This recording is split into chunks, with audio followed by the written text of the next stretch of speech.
Bonjour à tous, bienvenue sur ce podcast Réveille ta conscience. Je suis Valérie Bertin, facilitatrice certifiée des outils d'Access Consciousness et de parler aux entités. Et le thème de ce podcast, c'est comment changer quoi que ce soit.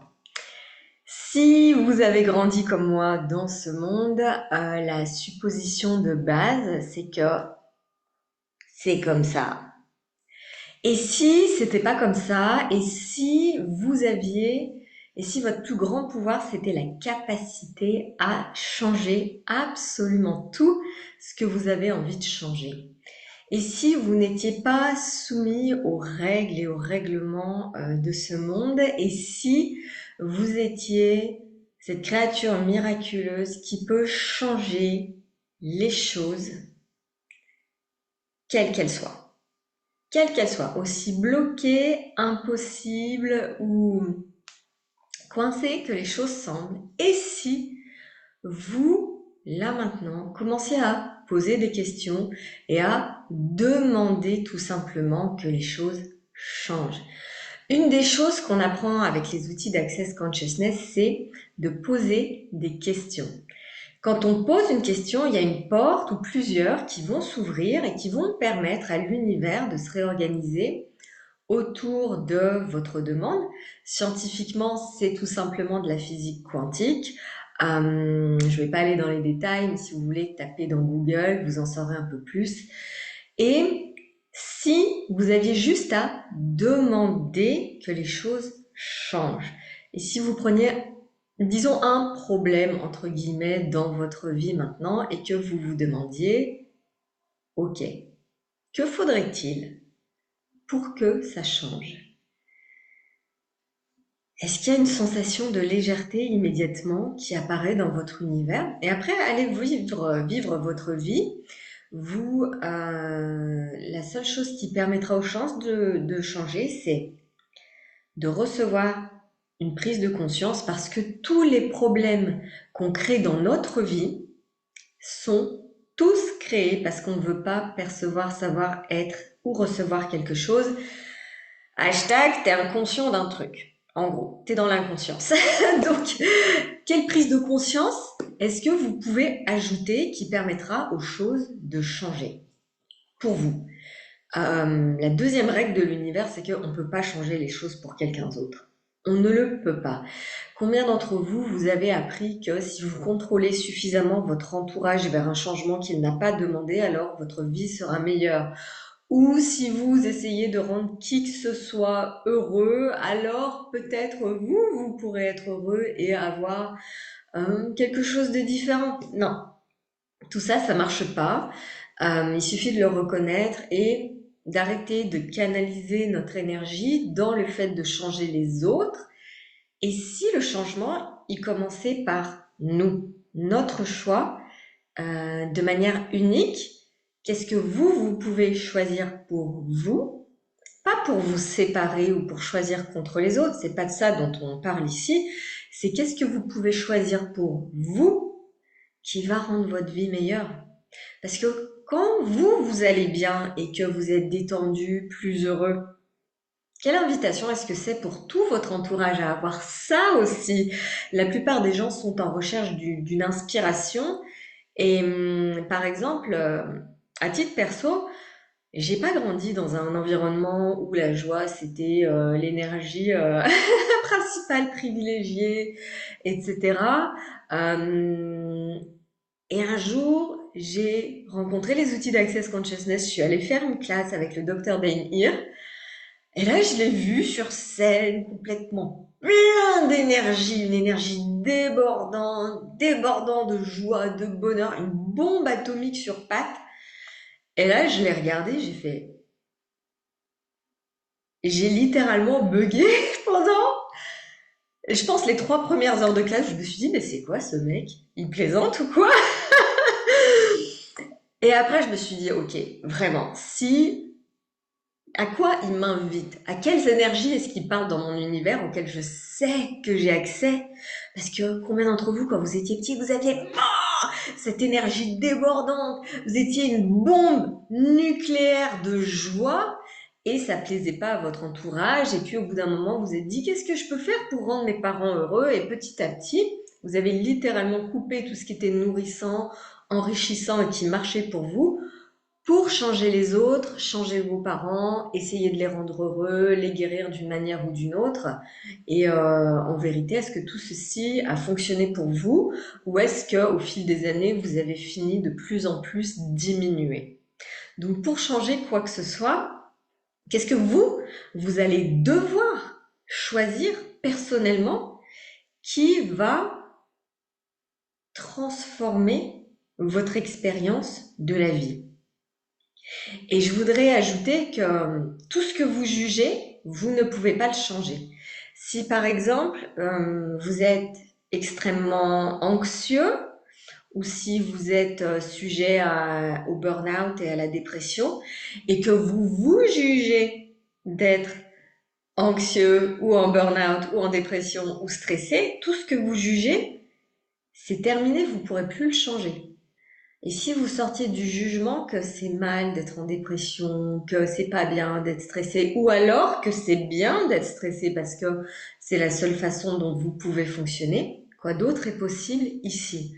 Si vous n'aviez pas de jugement, comme ah c'est bon, c'est correct, ou alors c'est mal, alors quoi?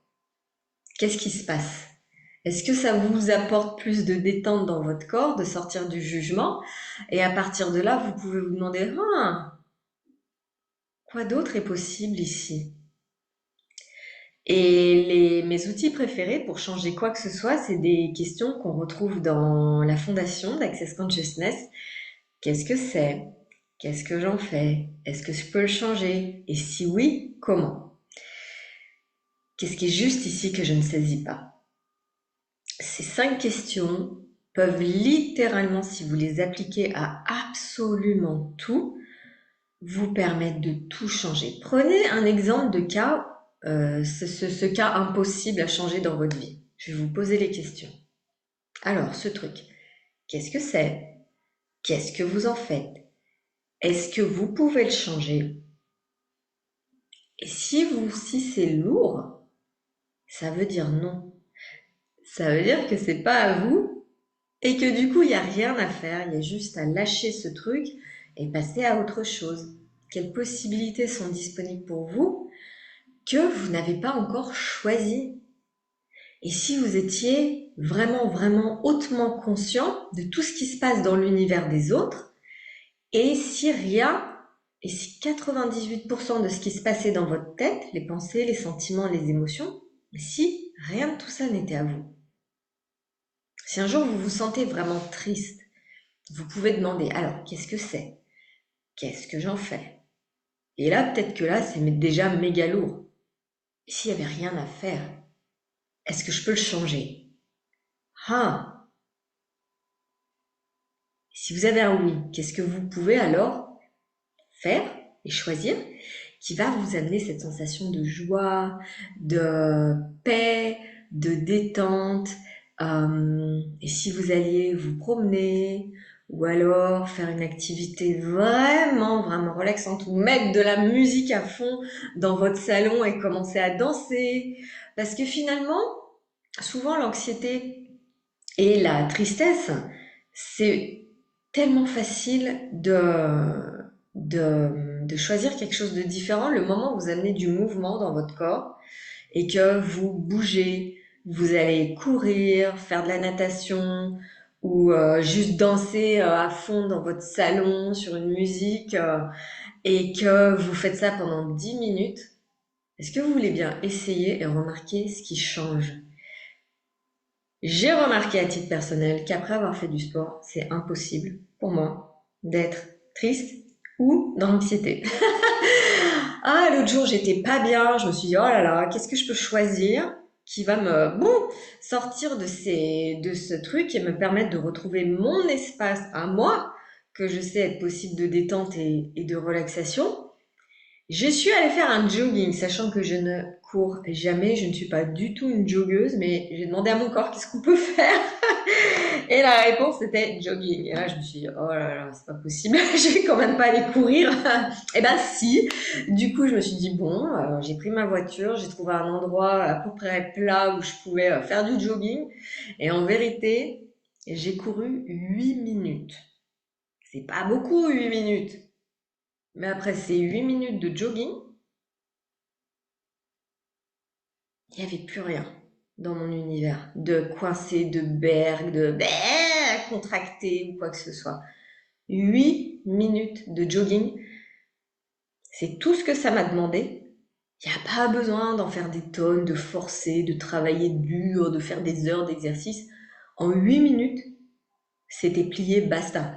Et là, je me suis dit, j'ai vraiment pas la sensation que j'ai travaillé assez. Et quand j'ai checké mon corps ou mon énergie, tout était tellement calme et détendu. Je fais, ok, j'ai pas besoin de plus. J'ai pris ma voiture, je suis rentrée à la maison et j'étais tellement détendue. C'était super agréable. Alors, qu'est-ce que vous pouvez choisir qui va changer les choses? Et combien de mouvements, finalement, au quotidien, vous pouvez ajouter? Parce que les corps, ils sont pas faits du tout pour rester assis devant un ordi. Les corps, ils sont faits pour bouger, être en vie. Regardez les petits-enfants, ils sont tout le temps en action. Ils sont jamais vraiment assis très longtemps. Les petits-enfants, hein, ça vient en moins de, on va dire moins de 6 ans. Il y a toujours de la... Et c'est ça l'énergie de la vie.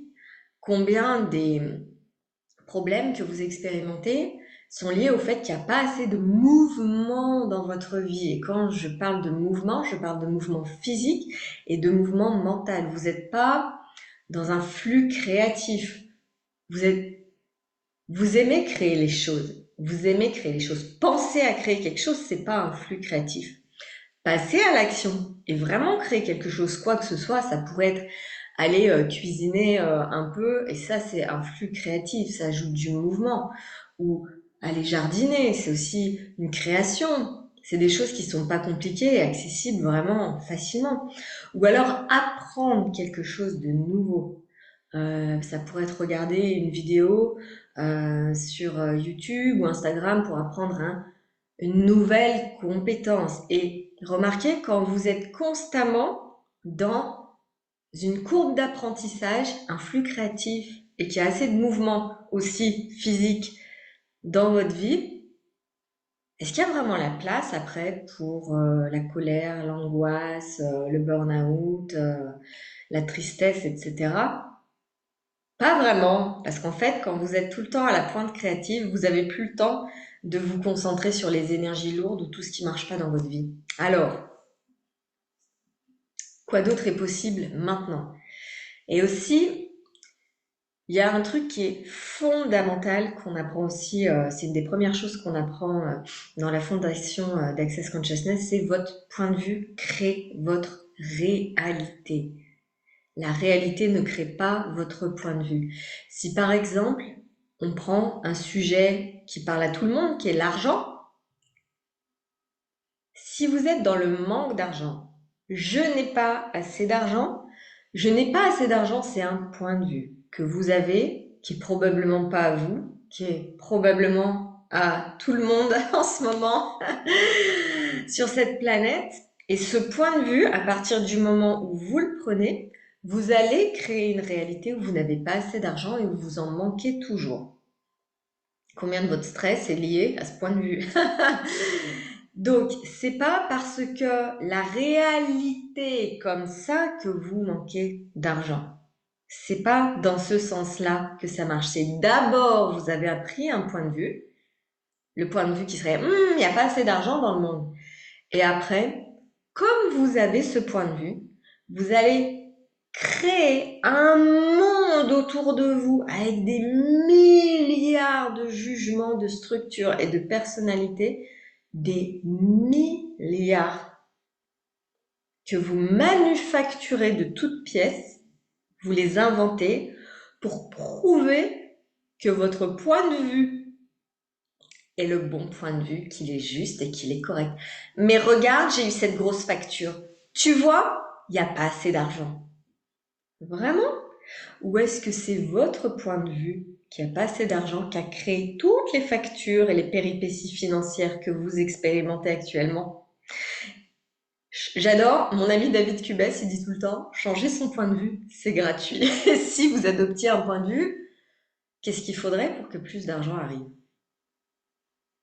Et à partir de là, qu'est-ce qui peut se présenter? Le moment où vous posez une question, si vous avez ce point de vue, ok, apparemment j'ai le point de vue qu'il n'y a pas assez d'argent dans le monde, ok, qu'est-ce que c'est? Qu'est-ce que j'en fais? Est-ce que je peux le changer? Et si oui, comment? Ah, je capte que je peux le changer. Alors, quel nouveau point de vue je pourrais adopter? Pas pour vous donner raison, pour vous rendre la vie plus facile. Et si, à partir de maintenant, je me demandais qu'est-ce qu'il faudrait pour que de l'argent arrive un peu tous les jours? Et exercer votre muscle de poser des questions qui vont vous permettre de changer absolument tout autour de vous. Et si pour chaque chose qui se présente à propos de l'argent dans votre univers, vous demandez qu'est-ce que c'est, qu'est-ce que j'en fais, est-ce que je peux le changer? Et si oui, comment? Et souvenez-vous, ce que vous pouvez pas changer, c'est parce que vous le jugez. Donc si vous arrêtiez de juger l'argent, combien en plus vous pourriez en avoir? Comment ça devient mieux que ça? Je vous invite à mes prochaines classes Fondation en Haute-Savoie au mois d'août. Parler aux entités aussi en Haute-Savoie du 26 au 28 juillet et classe Being You, l'aventure d'être soi, le 13 juillet à Lutry, c'est juste à côté de Lausanne en Suisse. Comment ça devient mieux que ça? Amusez-vous à jouer avec ces outils et voyez si ça change quelque chose pour vous. Je vous remercie infiniment d'avoir écouté ce podcast et puis donc vous pouvez le regarder sur YouTube. Vous pouvez vous abonner aussi sur mon site web valériebertin.com. Vous allez en haut dans les podcasts et il y a un bouton pour s'abonner et recevoir une notification quand il y a un nouveau podcast qui sort. Et quoi d'autre est possible maintenant que vous avez ces magnifiques outils? Amusez-vous à jouer avec et je vous dis à très bientôt pour un prochain podcast.